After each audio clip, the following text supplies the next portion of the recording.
মাননীয় দর্শক, আপনাদের সকলকেই আজকের এই ভিডিওতে সাদর আমন্ত্রণ জানাচ্ছি। আপনি বলবেন যে আগে তো আপনি এই ধরনের কথা বলেননি, কিন্তু আজকে কেন বলছেন? বিষয়টি অত্যন্ত গম্ভীর। বাঙালিদের মধ্যে তথা ভারতবর্ষের সনাতনীদের মধ্যে যে নারী, যে মা বোন আছে, প্রত্যেককেই কপালে সিঁদুর পরিধান করে। কিন্তু এই সিঁদুরের জন্মটা কিভাবে হয়েছে, কি কারণে হয়েছে, কোথা থেকে সিঁদুর এলো, কি কারণে সিঁদুর কপালে দেওয়া হয়, সেটা নিয়ে আজকের বিরাট তত্ত্বকথা। এই তত্ত্বকথায় আছেন গৌরাঙ্গ চক্রবর্তী, মাননীয় দীনকৃষ্ণ ঠাকুর মহাশয়। আপনারা যদি শেষ পর্যন্ত শুনেন তাহলে আপনারা নিজেরাই বুঝতে পারবেন যে সিঁদুর কেন কপালে দেওয়া হয়, এবং সিঁদুর না দিলে সত্যি কি সেই নারী কলুষিত হয়, সত্যি কি সেই নারী ভ্রষ্টা হয়, সত্যি কি নারী অপমান হয়? শুনুন তা। একদম ময়ূর রূপ ধরলেন রাধারানী, ছুটে গিয়ে সর্পকে একবারে ওই চঞ্চুপুট দিয়ে সর্পকে চেপে ধরলেন। চঞ্চুপুট মানে বোঝেন তো, ঠোঁট দিয়ে। আর যেই সর্পকে চেপে ধরে ওপরে তুললেন, ছচ্ছর ছচ্ছর করে রক্ত পড়ছে সর্পের অঙ্গ থেকে। মিটে গেল। এইবার সর্প ছাড়ল, সর্পরূপ থেকে গোবিন্দ বেরিয়ে এলেন। কিন্তু রাধারানী ময়ূর রূপ ত্যাগ করলেন না, আমি এই রূপেই থাকব। তখন গোবিন্দ ছুটে গিয়ে রাধারানীর পুচ্ছ ভেঙে চূড়ার বাম দিকে লাগিয়ে বললে, রাধে রাধে তুমি রমণী রমণী মুকুটমণি মম শিরোমণি রাই। তুমি রমণী রমণী মুকুটমণি মম শিরোমণি রাই। রাধে তুমি বিনাম এই ত্রিভুবনে নাই, কেহ নাই, তাই সবার উপরে তোমার স্থান, সবার উপরে তোমার স্থান। তুমি আমার ধ্যান জ্ঞান, সবার উপরে তোমার স্থান। এবার ময়ূর রূপ কাকে দেবে? বাপ বেটা দুজন আসছিল, বাপ আর বেটা, বুঝতে পেরেছ? হেন কালে ভোলানাথ তথায় ওই আসিল। কি হলো ভোলানাথ? বলে, প্রভু অনেকক্ষণ আশায় ছিলাম, লীলা যখন প্রকাশ করলে, কি একবার কৃপা করে চলো প্রভু জটার পরে। একবার কৃপা করে চলো প্রভু জটার পরে। তুমি অনন্ত নাগ রূপে থাকো আমার শিরোপরে। তুমি অনন্ত নাগ রয়ে থাকো আমার শিরোপরে। একবার কৃপা করে চলো প্রভু জটার পরে। একবার কৃপা করে চলো প্রভু জটার পরে। এইবার ওদিকে চলুন। তাহলে ময়ূর কাকে দেয়া হলো? ছেলেকে। আর সর্প নিল বাপ। বোঝা গেল? আবার যদি কোনোদিন দেখা হয়, পরের তত্ত্বটা বলবো। এই সর্পকে মারার জন্যে 12 জনম আগে মারার জন্যে ভীষ্ম 54 দিন সরসজ্জা, যেটা আমার ইউটিউব সার্চ করলে পেয়ে যাবেন, কেন ভীষ্মের 54 দিন সরসজ্জা হয়েছিল। ভক্তমণ্ডলী, ভক্তিমতী মায়েরা, ছাড়ুন ওদিকটা, চলুন। তাহলে সর্পরঙ্গের ওই যে রুধির পড়ল, রাধারানী যখন নিজের দেহে ফিরে এলো, ওই রুধির, এটা গোলক লীলা, বারবার বলছি, ভুলক নয়, বৃন্দাবন নয়, গোলকে ওই লাল বস্তু তুলে নিজের শিরে দিলেন, যা থেকে সিঁদুরের জন্ম। দর্শক, আপনারা শুনলেন গৌরাঙ্গ সুন্দর চক্রবর্তীর শ্রীমুখ থেকে সিঁদুরের জন্ম বৃত্তান্ত। তিনি বাস্তবের সঙ্গে কিন্তু মিলিয়ে কথা বললেন না, তিনি পৌরাণিক কথা বললেন। কিন্তু আমি কথাগুলো বলবো বাস্তবের সঙ্গে। আপনারা জানেন আমাদের এই ভারতবর্ষটা হিন্দু সনাতনীদের একটা রাজত্ব। বর্তমানে তো হিন্দু হিন্দু বলে, সেই জন্য আমি বললাম, কিন্তু বাস্তবে ধর্মটা হচ্ছে সনাতন। আর হিন্দু একটা সংস্থা, হিন্দু একটা সমাজ, হিন্দু একটা সংগঠন।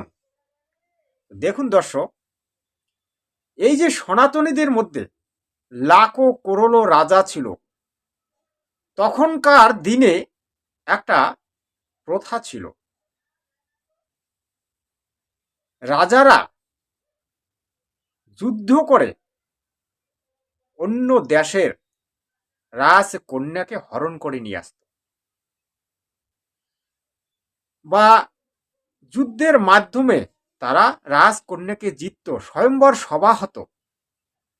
আপনারা যদি মহাভারতে দেখেন, দ্রৌপদীর স্বয়ম্বর সভা কিভাবে হয়েছিল, সীতা দেবীর স্বয়ম্বর সভা কিভাবে হয়েছিল। তো তখনকার দিনে যারা যুদ্ধে জিতে রাজকুমারীকে নিয়ে আসতো, তারা নিয়ে এসে কি করত, মাল্য বিবাহ করত, মানে মালা অদল বদল করে বিবাহ তারা করত। তখনকার দিনে ওই একটা প্রতীক, একটা চিহ্ন রাখার জন্য ওই রাজকুমাররা নিজের কনিষ্ঠ অঙ্গুলের রক্ত ওই মেয়েদের সিঁথির সিঁদুতে পরিয়ে দিত। তখনকার দিন থেকে এই প্রথাটা চালু হয়।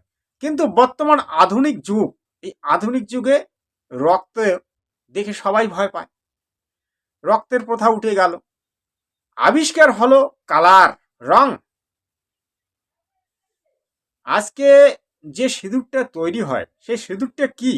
সিঁদুরটা হচ্ছে একটা মাটি, একটা প্রক্রিয়ার মাধ্যমে, একটা কেমিক্যালের মাধ্যমে সেটাকে লাল করা হয়, বা কোনো গাছের ফলের বীজের দ্বারা সেটাকে চূর্ণ বিচূর্ণ করে, তারপরে কেমিক্যাল, তারপরে নানান ধরনের জৈব পদার্থের সাহায্যে তার রংটা কালো করা, মানে লাল করা হয়। আজকে সেটাই হচ্ছে সিঁদুর। বাস্তবটা এটাই, বাস্তবটা এটাই। আসলে পৌরাণিক কথা অনুসারে বর্তমান যুগের ছেলেমেয়েরা চলতে পারে না, তারা বিশ্বাস করবে না। কিন্তু বর্তমানকে নিয়ে যারা কথা বলবে, তাদের কথাগুলো সমাজের মধ্যে মান্যতা প্রাপ্ত হবে এবং সমাজের লোক সকলেই সেই কথাগুলোকে মানবে। চলুন এবার আমরা শুনব দীনকৃষ্ণ ঠাকুরের মুখ থেকে সিঁদুরের জন্ম বৃত্তান্ত। হিন্দু ধর্মের কোথাও দেখাতে পারবেন না মেয়েদের বিয়ের পরে শাঁখা সিঁদুর পরতে হয়। এটা আমি বলছি না, দীনকৃষ্ণ ঠাকুর বলছেন। এটা কে বলছে? শাস্ত্র গ্রন্থ বলছে। তাহলে এই যে সিঁদুর, এই যে শাঁখা, এটা এসেছে কোত্থেকে? মায়েরা বলবো কি? যদি বলেন তাহলে বলি, শোনার ইচ্ছা না থাকলে বেকার বলে লাভ নেই। শুনুন, এই যে সিঁদুর, সিঁদুর কি? সিঁদুর হচ্ছে শক্তির প্রতীক। নারী পুরুষ বলছিলাম না, কে বেটা ছেলে আর কে মেয়ে ছেলে। এর জন্য ফিজিক্সটা ভালো করে পড়া লাগবে, বিজ্ঞানটা ভালো করে জানা লাগবে। বেটা ছেলে কে? বেটা ছেলে নাকি মেয়ে ছেলে বেটা ছেলে?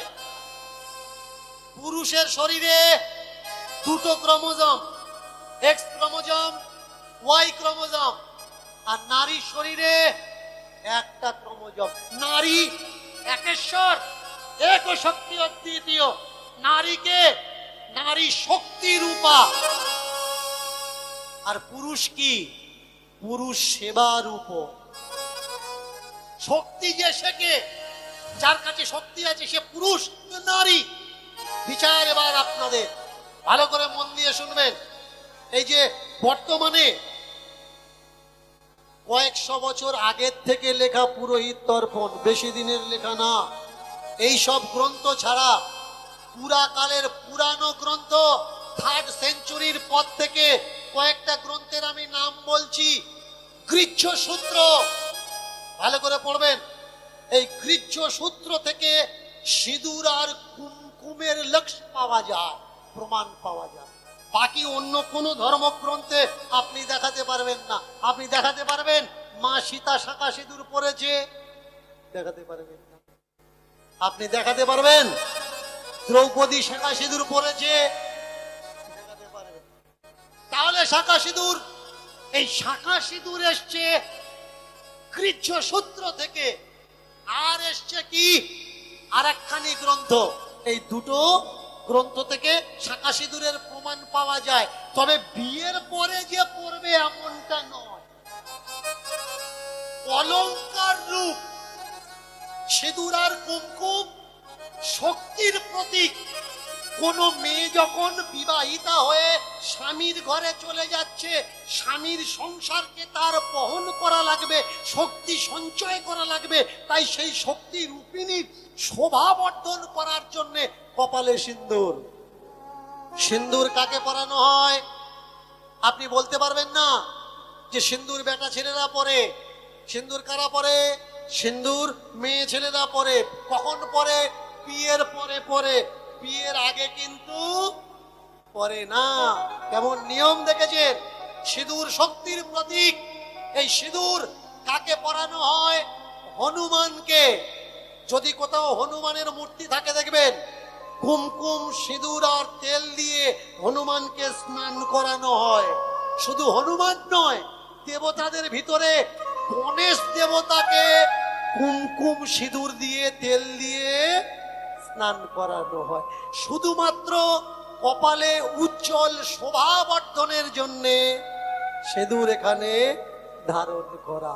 আর শাখা এর জন্য পড়া লাগবে গঙ্গা রেডির সভ্যতা।